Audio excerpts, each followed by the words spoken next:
How's it going, you lot? What a lovely day it is today. Look what I've got. Fizzers, refreshers, right? Fizzers. Fizzers. Refreshers. Who remembers these, right? Well, I say remembers. I used to love these when I was a kid. They used to be a small pack. Now, I bought these for my kids, but they don't like them. What I do, every day I go to work, I go in the shop and I buy some... I don't feed my kids a lot of sweets, but I like to bring home something every day to give them. Most days. So I'll go in the shop and I'll get them a sweet each, you know, one for the missus as well. Dime bar, something like that for her. And I thought I'd get them a pack of refreshers, because they were my favourite when I was a kid, but they don't like them. So that means I've got them, which is brilliant. So I'm merrily chomping away on a packet of refreshers while I'm having a bit of a tidy up. Love them. Put in the comments, whatever country you're from, have you got refreshers? And if you have, are they even the same thing? Things that I couldn't stand when I was a kid was Parma violets. Couldn't stand them. But now as an adult, I'd happily eat many of them. Anyway, having a bit of a tidy up. Got several cars needing a bit of attention. I might do some of that. Got to charge up a battery, do some bits and bobs. I mentioned about this soldering iron. I filmed a video yesterday about this soldering iron. I was recovering from a migraine, and when I watched the video back, I looked like I was really drunk. I wasn't really drunk, I just had a massive migraine. You know, I'd eaten a whole packet of migraine painkillers, basically, strong ones. So I was watching it back, putting the video together, I was like, it just looks like I'm drunk, but I weren't. But anyway, this is a bloody good soldering. I've done a little bit more soldering with it yesterday after I filmed that video. And yeah, it's quite good, battery powered. Still haven't had to charge it up again yet, so how long it will last on a charge, I don't know. But I think that's going to be a good contender to put in your toolbox. Anyway, let me get a battery charger out. I've got to charge up a battery.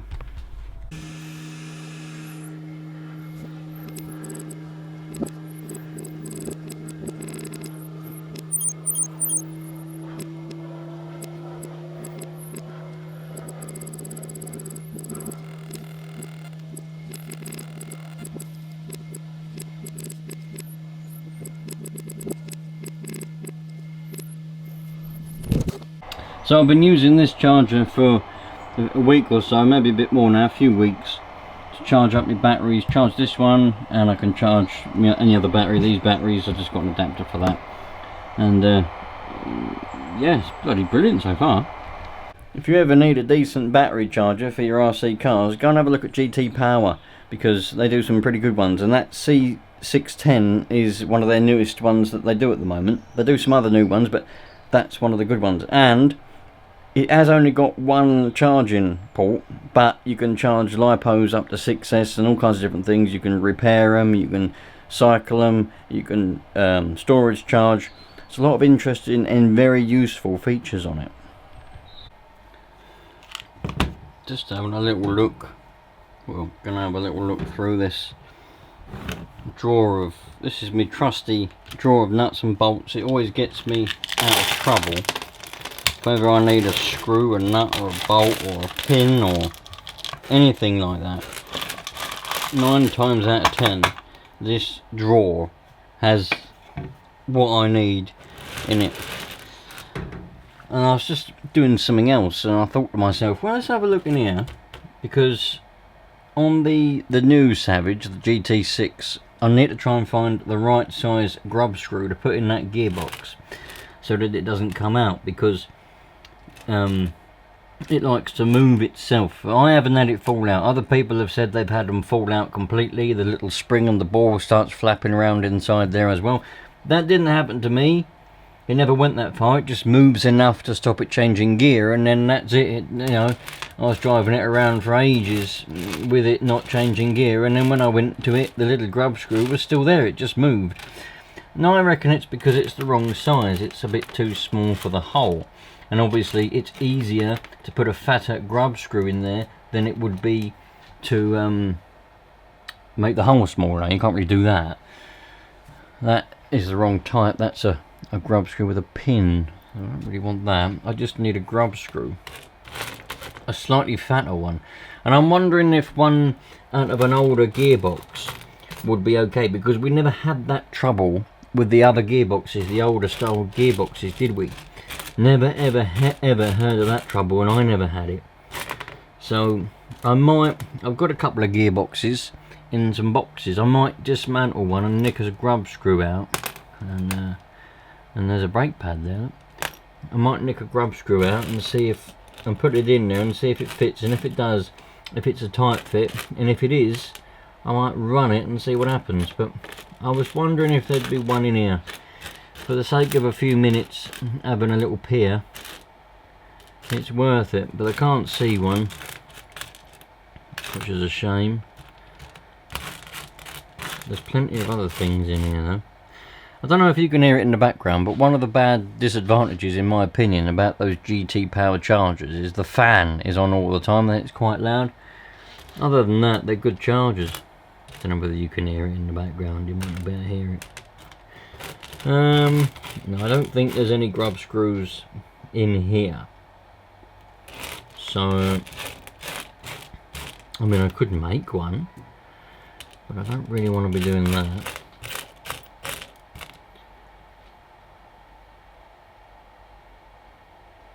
It's quite easy to make a grub screw, by the way. I've done that several times. I've never been able to, or tried to make one with an Allen head in it like they are.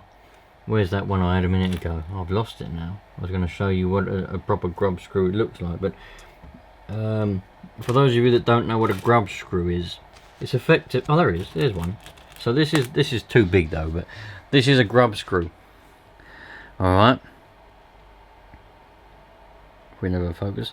This is far too big for what I want, but it's a good, because it's a good example.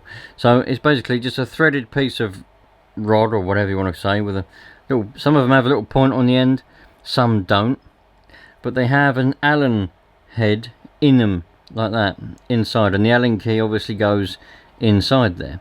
Now I've made grub screws. Oh, there's that little one I was looking for. There's a tiny little one. I've made grub screws before from bolts like that, and so what I've done is I've cut the end of it off to length. So I've got my bolt that's the right thread and the right size. I've cut the end of it off, so I'm left with that little piece at the end, right? I'll keep that and get rid of the rest of the bolt, and then I've slotted it off.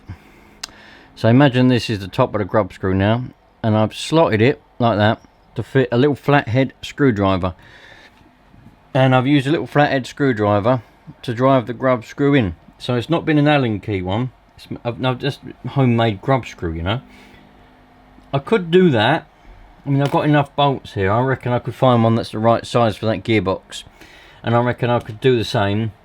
Slot it. And just use a screwdriver to put it in rather than an Allen key. But what I'm trying to do is I could use a bolt to get the size, make my one, and then I could just buy some grub screws that are the right size and sell them. See, what I'm trying to do is I'm trying to come up with a fix for you lot as well, so I can get the correct size grub screws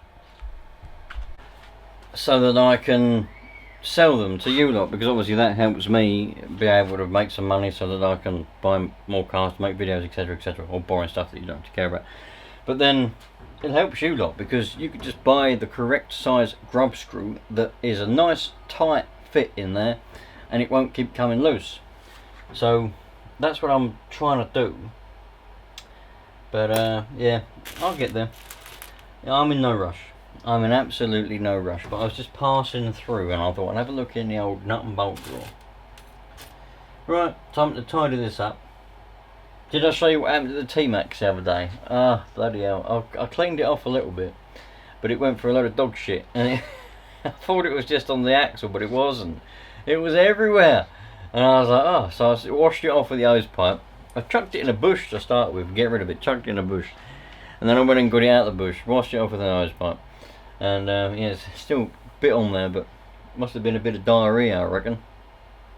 Perhaps it was that tramp. There was a tramp in a tent. Look at that bolt. It's wonky. There was a tramp in a tent. Perhaps it was a tramp. Perhaps he got out and then, you know, and then I went straight through it. I want some advice, right? And I want some help from you lot, right? You lot that live in hot countries like Australia, I don't know, does Canada get hot? I think it does, doesn't it? You know, Miami, Florida, California, wherever. If you're in a hot country, doesn't matter what it is. What do you do to, you know, combat the heat? Because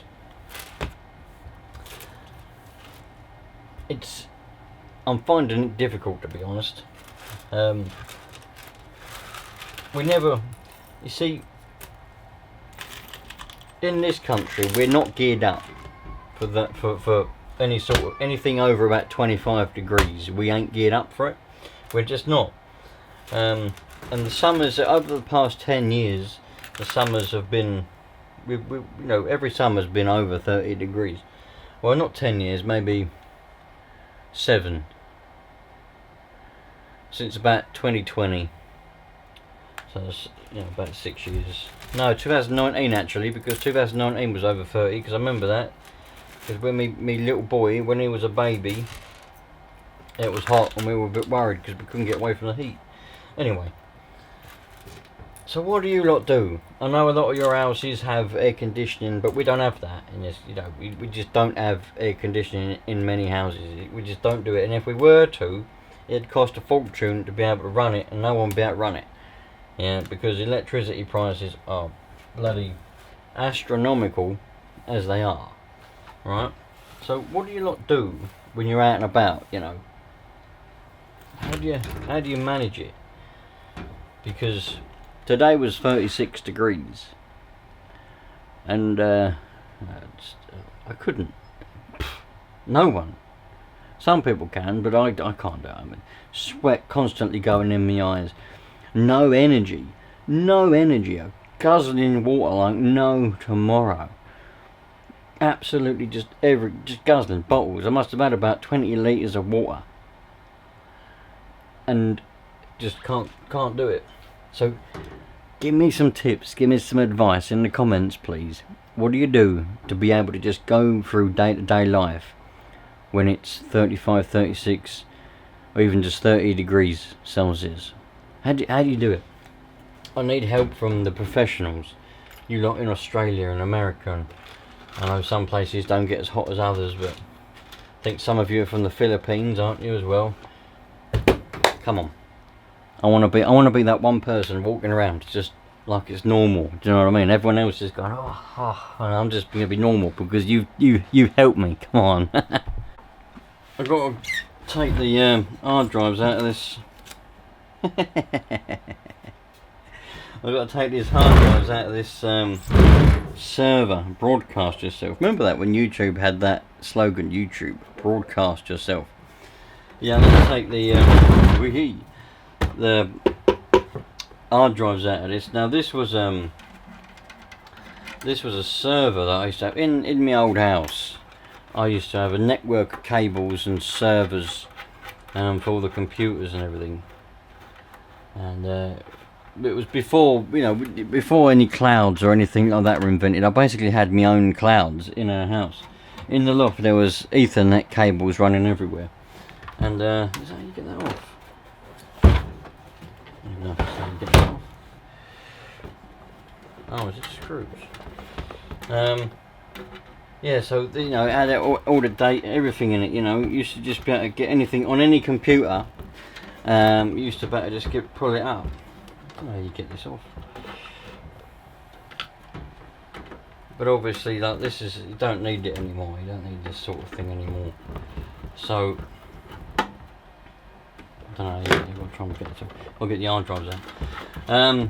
So this has been sitting around and it's got nothing interesting on it, but I'm taking the hard drives out, smash them up with a hammer, and then I'm going to give this server itself to charity somewhere and someone else will make use of it. It's a good server, you know. I think it's about 10 terabyte. Is it 10 terabyte? What's 10 terabyte? A megabyte? No, not a megabyte. Bloody, what's 10 terabyte? It's gone out of my head. Don't know. It was either 8 or 10 terabytes, I can't remember. Quite a lot of terabytes. And yeah, there's about 4 or 5 of these around, dotted around, and it was good. Don't need it anymore though, as I say, so I'm on a little bit of a clean-up mission. Yeah, 2,000 gigabyte each. So that's 2 terabyte. So 2, 4, 6, 8. Yeah, 8 terabyte on this one. Shame, man, because it's a good server. Got good hard drives in it, but it's in what they call a RAID. So all 4 of them make one, if that makes any sense. So you've got 4 hard drives that makes one storage thing, you know what I mean? One hard drive, they all come together in a RAID. Used to be proper into it back in the day. I had all kinds of I used to link all computers up and do all sorts of things back in the day. And it was Windows XP and that sort of thing. And then Vista come along and all that other sort of stuff. But anyway, smash them up with an hammer, because even if you wipe them off, people that know what they're doing can still get anything off of these. Even if you completely wipe them and format them, you can, people who know what they're up to, they can still get. So there might be some information on there that's personal, people can still get it off you. So if you ever sell anything, ever sell a computer or anything like that, take the hard drive out, smash it up. Yeah, because then no one can get to it, and say to that person, you've got to put your own hard drive in it. Because, as I say, if they know what they're doing, 9 times out of 10, that person probably won't. They'll just use that computer and they won't know it do anything. But if someone is that way inclined, they can get your information, you know, your details, your address, your blooming national insurance number, bank details, and get it all off of an hard drive, even if you wipe it. So whenever I sell anything that's had an hard drive on it, you know, phones I don't ever sell. I smash them up with an hammer. These are going to be smashed. That is going to go to charity, because that's it's a good server. But anyway, we're not here to talk about bloody computers. This is not a computer channel. But sometimes some of you look like a little bit of a change. I'm terrible at announcing things sometimes, but I was doing a competition for a Willspin Models gift voucher, because I had one left over from the last giveaway I done months and months and months ago. So Alison Wilson won that, so well done. But she's already got it, and it happened weeks ago, but I never announced it, so well done, Alison. Now I'm going to do another giveaway of another gift voucher, but I think we've already done Willspin. So the next one is going to be Answer RC again. I done Answer RC last year. Well, I'm going to keep doing them, but what I'm saying is, done them last year, and that went quite well. Luckily, the person who won that was a regular shopper there anyway, so that worked out really well, because Answer's a bit more of a specialist sort of place. They specialise in racing, whereas Willspin Models and Model Sport and all them, they're a bit more for everyone. But now and again I do like to do Answer RC, because I think they're a cracking shop, and I also think that the people who run it are very, very nice people. So the next gift voucher is going to be for Answer RC. All you got to be is subscribed to this channel. Simple as that. If you're subscribed, you're in for a chance of winning every future competition that involves you being subscribed, not just this one. So remember that. Got this starter box.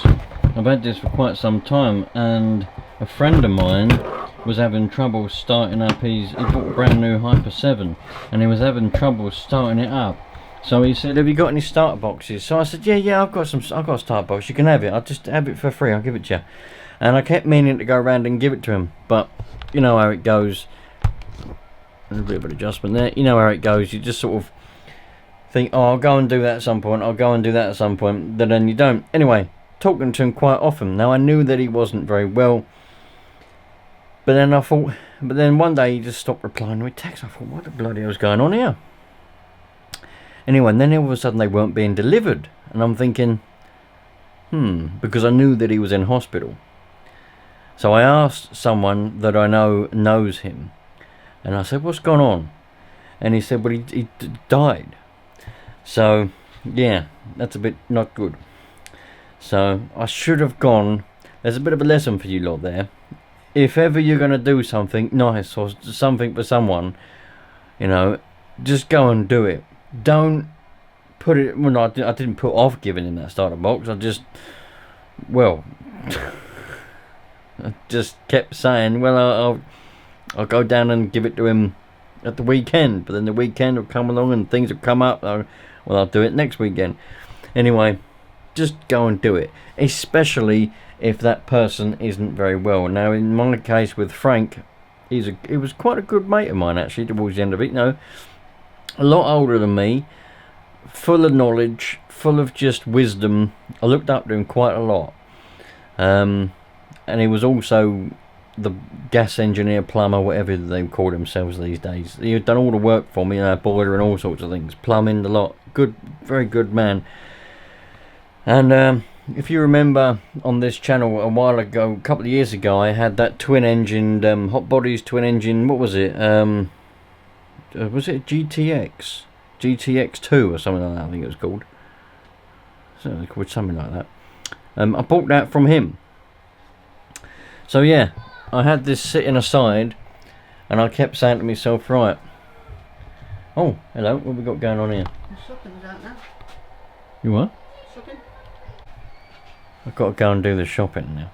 Anyway, I had this aside and I kept saying, right, I'll go and give this to Frank. But I can't now because he's dead. Cancer got him, in case you're wondering, unfortunately. So, yeah. So I should be giving it to somebody else instead. I'm not going to try and sell it because I'd already given it away for free in my head. So it's going to go to somebody else who will use it. If you know anyone that's probably going to die soon, just go and spend a lot of time with them, because you never know, they might just drop off the face of the earth. I didn't even know that old Frank had gone. A couple of weeks he'd been gone and I didn't even know. Anyway, here's the old T-Max. A little bit of dog shit there still, look, splattered out there. I think it must have been a proper diarrhea one, but I've sprayed disinfectant over it so I can take the shell off. I'll have to give that a bit of a scrub, and I need to put the cable tie around the fuel tank lid so I can get that off easier. But yeah, I do like this T-Max. It's a cracking one, you know, and they've done a bloody good job when they made a T-Max. In fact, I think the T-Max was one of the first monster trucks, because before then they were basically just buggies with big wheels on. A bit like a truggy now, really. Right, well, it's the next day now, and I took that out for a run this morning and it packed in, and so we're going to have a look at it to see what's the matter with it. But that'll be in the next video, so I'll see you lot later on. And remember, as I said before, if somebody or something, if somebody's unwell or whatever, and you keep meaning to go and see them or give them something, or even if they're not unwell but you said that you'd give them something, you'd do something for them, you'd do them a favour or whatever, just go and do it, because they might die, and then that means that you can't go and do, and then they probably died thinking that you didn't want to go and do whatever it is you said you were going to do. Think about life. I'll see you later on. I'm going to get onto that right now, so that will be the next video you see after this one, probably. Mending this T-Max. It packed in, don't know what's the matter with it. I think it's got low compression, but I could be wrong. We'll find out. See you later on. All the best, you lot. Take care.